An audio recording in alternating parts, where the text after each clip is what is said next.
আগামী বিপিএল আর বিসিবির হাতে নয়, আগামী বিপিএল থেকে নতুনভাবে আয়োজন করা হবে স্পোর্টস ম্যানেজমেন্টের মধ্য দিয়ে।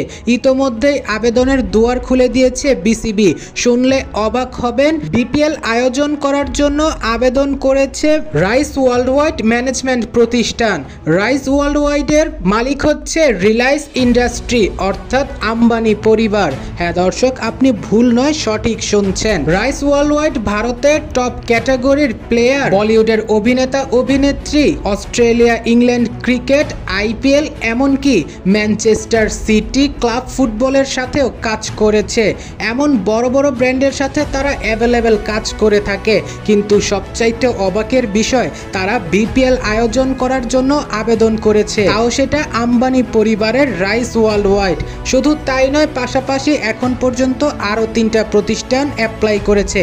তারা হচ্ছে টিসিএম, আইটিডাব্লিউ ইউনিভার্স, এছাড়াও সবার প্রথম যেই নামটা সবার কানে বাজছিল আইপিএল আয়োজন করা আইএমজি। এই 4টা প্রতিষ্ঠান এখন পর্যন্ত অ্যাপ্লাই করেছে।